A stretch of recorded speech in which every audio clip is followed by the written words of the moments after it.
بسم اللہ الرحمن الرحیم۔ یہ عمران خان صاحب اکثر اپنی کسی کامیابی کے اوپر زور دے کے کہتے ہیں کہ اللہ الحق ہے، یعنی گویا یہ کہنا چاہ رہے ہوتے ہیں کہ اللہ میرے ساتھ ہے، حالانکہ اللہ تو الحق ہے۔ اس میں کسی کو کیا اعتراض ہو سکتا ہے یا شک ہو سکتا ہے؟ یہ تو ایک حقیقت ہے، کوئی کہے یا نہ کہے، اللہ تو الحق ہے۔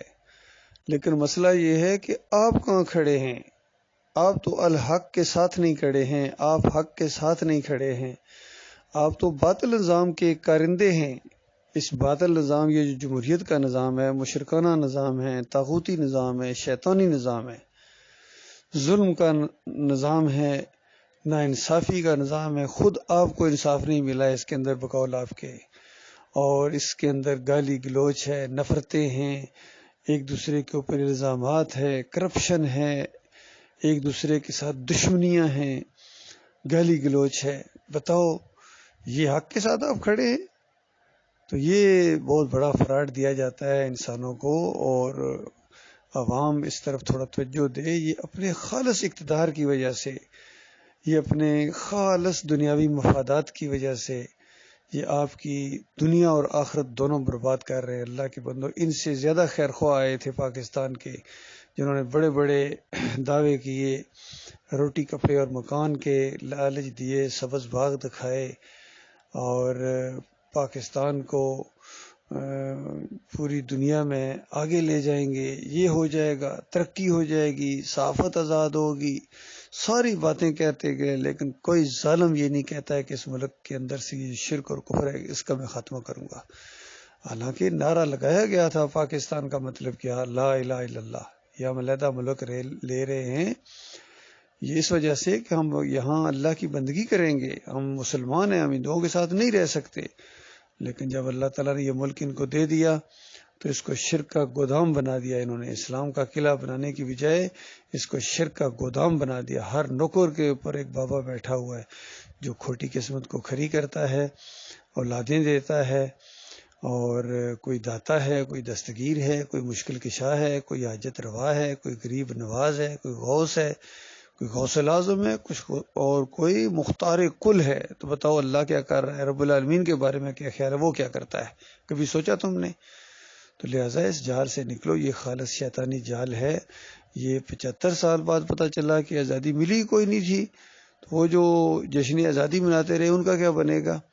اور واقعی آزادی نہیں ملی تھی، آپ غلاموں کے غلام بنا دیے گئے تھے، اور کرپٹ سے کرپٹ ترین حکمران ان کے اوپر مسلط کیے جاتے رہے۔ ہر بات والا پہلے کی کرپشن کو سامنے لاتا ہے، عقل حیران ہوتی ہے کہ یہ وہ لوگ تھے جو اتنی خیر خواہی، خادم اعلیٰ اور خادم پاکستان، اور اس طرح عوام کے خیر خواہی کے روپ میں یہ آتے رہے اور لوٹتے رہے اس ملک کو، عوام کو اذیتوں کے اندر دیکھ کے خوش ہوتے تھے، اور اللہ کے نظام کو یہ ظالمانہ نظام کہنے والے، اللہ کی سزاؤں کو یہ ظالمانہ سزائیں کہنے والے، اور پھر اس کے بعد شرک اور کفر میں ہندوؤں سے آگے بڑھ جانے والے۔ وہ اگر مورتی کو کھڑا کر کے پوجتا ہے تو یہ اپنے بابا کو لٹا کے پوجتے ہیں۔ وہ وہاں چکر لگاتا ہے، پھیرے کہتا ہے، یہ پھیرے نہیں کہتا ہے، یہ طواف کہتا ہے، طواف کیا بابا کا۔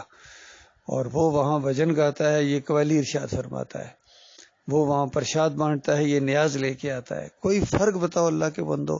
وہاں جا کے سجدے کرتے ہیں، ہمارے پرائم منسٹر صاحب بھی وہاں سجدے کرتے ہیں اور سجدہ تعظیمی کرتے ہیں، اور کہتے ہیں کہ نہیں یہ سجدہ نہیں ہے، یہ تو میں نے چوکڑ کو بوسہ دیا تھا۔ اور یہی سجدہ ہوتا ہے، بغیر بوسہ دیے قدم سر زمین کے اوپر رکھے سجدہ ہو سکتا ہے؟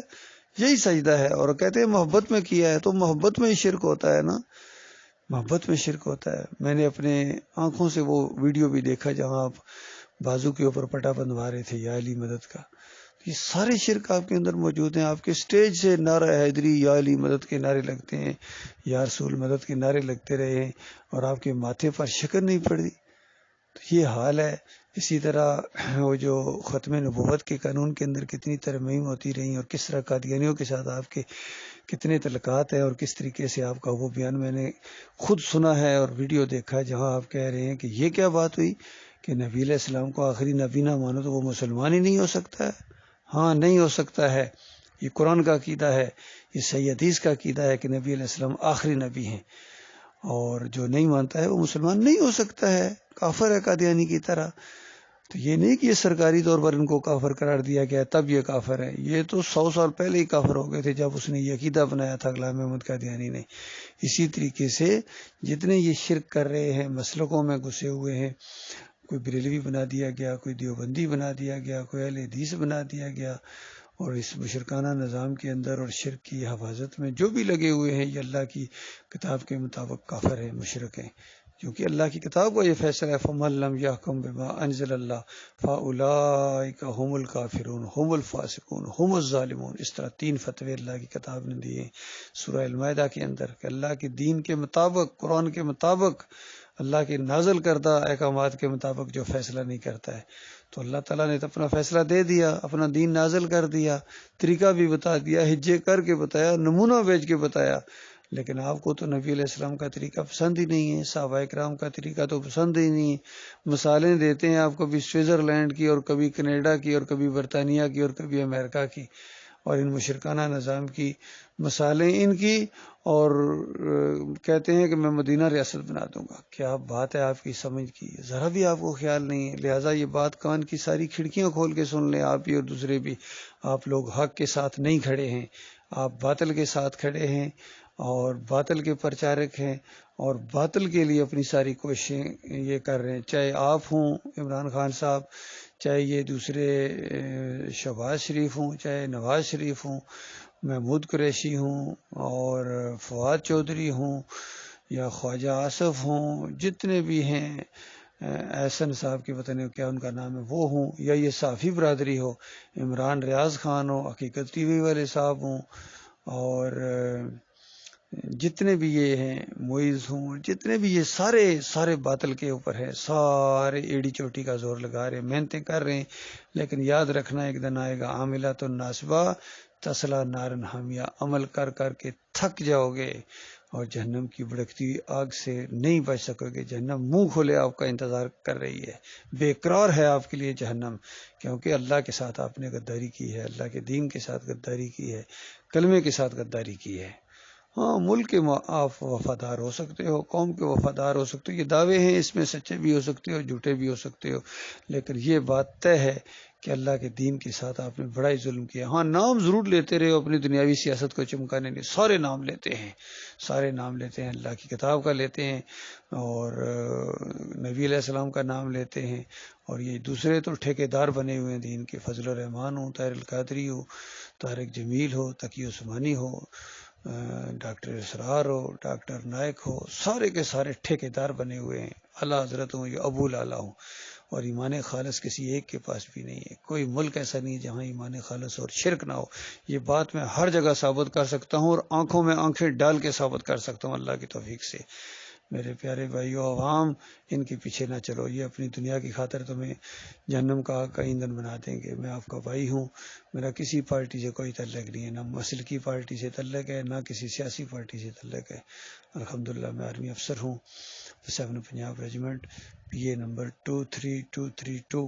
یہی بات میں نے 38 سال پہلے اپنی فوج 7 پنجاب ریجیمنٹ کے اندر کہی تھی، تو انہوں نے بھی بات ماننے سے انکار کیا۔ تو آج جو امت کو سزائیں مل رہی ہیں، یہ اسی شرک کی وجہ سے مل رہی ہیں، اور ایمان کا ساتھ نہ دینے کی وجہ سے، اور ایمان کا مذاق اڑانے کی وجہ سے مل رہی ہیں۔ اللہ تعالیٰ تمہیں غور و فکر کی توفیق عطا فرمائے، پلٹو واپس ایمان خالص کی طرف۔ اللہ تعالیٰ آپ کو انشاءاللہ دنیا میں بھی عزت عطا فرمائے گا، آخرت میں بھی اللہ تعالیٰ عزت عطا فرمائے گا۔ مالک ہمارے ملک کی حفاظت فرمائے، ہماری سرحدوں کی حفاظت فرمائے، سب کو ایمان سے نوازے مالک، جہنم کی آگ سے بچا لے مالک ان کو۔